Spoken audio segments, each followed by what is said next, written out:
Assalamualaikum warahmatullahi wabarakatuh. Para pejuang yang dimuliakan Allah Subhanahu wa taala, insyaallah kali ini kita akan membahas tentang kunut subuh.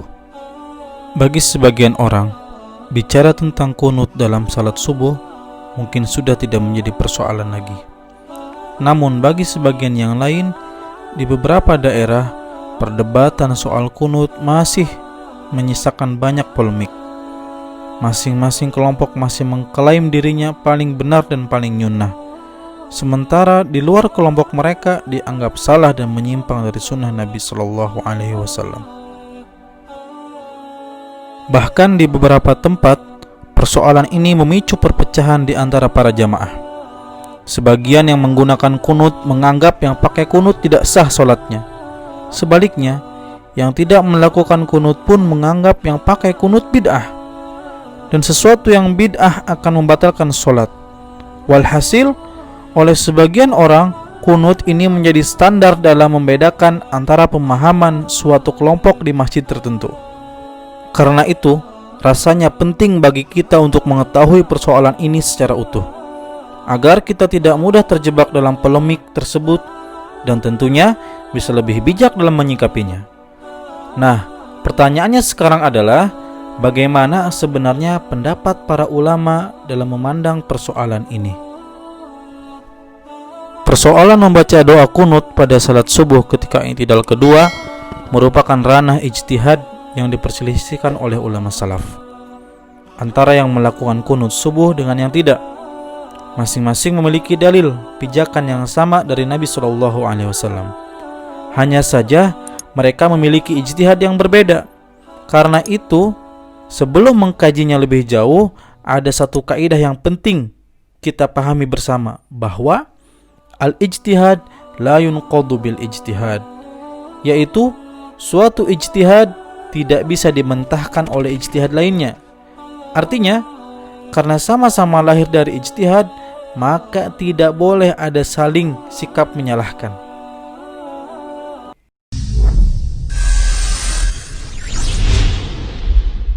Syekh Muhammad bin Shalih Al-Utsaimin pernah ditanya, bagaimana pendapat 4 imam mazhab mengenai kunut? Syekh menjawab, pendapat imam mazhab dalam masalah kunut adalah sebagai berikut. Pertama, ulama Malikiyah. Mereka berpendapat bahwa tidak ada kunut kecuali pada sholat subuh saja. Tidak ada kunut pada sholat witir dan sholat-sholat lainnya. Yang kedua, Imam Syafi'i. Kunut subuh merupakan sunnah muakkadah yang harus dikerjakan. Kalau ditinggalkan, wajib sujud sahwi. Para ulama kalangan madhab Malikiyah dan Syafi'iyah menyandarkan pendapat mereka kepada hadis yang diriwayatkan dari Anas bin Malik sebagai berikut. Mazala Rasulullah sallallahu alaihi wasallam yaqnutu fil fajri hatta faraqad dunya. Rasulullah sallallahu alaihi wasallam senantiasa berkunut di salat fajar atau salat subuh sampai beliau meninggal dunia. Yang ketiga, menurut ulama Hanafiyah, disyariatkan kunut pada salat witir. Tidak disyariatkan kunut pada salat lainnya kecuali pada saat nawazil, yaitu kaum muslimin tertimpa musibah. Dan kunut subuh merupakan perkara yang baru atau perkara yang bid'ah. Dalil dari madhab Hanafi, sebagaimana dalam riwayat dari Sa'ad bin Tariq al-Ashja'i, ia berkata, qultu li abi ya abati, innaka shallaita khalfa Rasulillah sallallahu alaihi wasallam wa Abi Bakar, Umar wa Uthman wa Ali. Afakanu yaqnutuna fil fajr? Qala ay bunay, muhdath.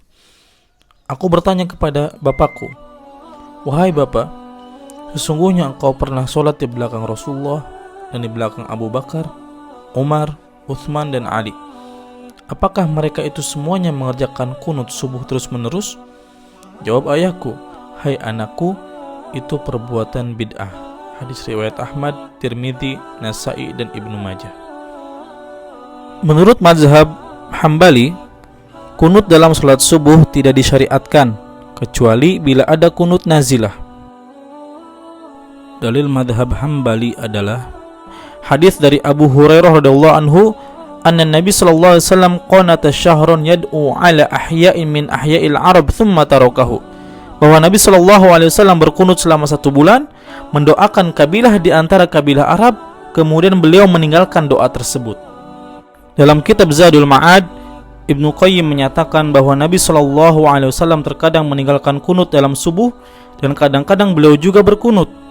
Kemudian setelah mengungkapkan sejumlah pendapat para ulama dalam masalah kunut, Ibnu Qayyim menyimpulkan, sesungguhnya mereka berkunut karena Rasul Shallallahu Alaihi Wasallam melakukannya. Mereka juga meninggalkannya ketika Rasulullah Shallallahu Alaihi Wasallam meninggalkannya. Mereka mengikutinya baik dalam melakukan atau meninggalkannya. Para ahli hadis mengatakan melakukannya adalah sunnah, meninggalkannya juga sunnah. Bersamaan dengan itu, mereka tidak mengingkari orang-orang yang merutinkannya dan tidak memakruhkan perbuatannya, tidak memandangnya sebagai bid'ah, dan tidaklah pelakunya dianggap telah berselisih dengan sunnah. Sebagaimana mereka tidak mengingkari orang-orang yang menolak kunut ketika musibah, mereka juga tidak menganggap meninggalkannya adalah bid'ah, dan tidak pula orang yang meninggalkannya telah berselisih dengan sunnah. Maka siapa saja yang berkunut, dia telah berbuat baik, dan siapa saja yang meninggalkannya, dia juga telah berbuat baik. Itulah perbedaan para ulama dalam masalah kunut subuh. Semoga kita bisa menyikapinya dengan bijak. Wassalamualaikum warahmatullahi wabarakatuh.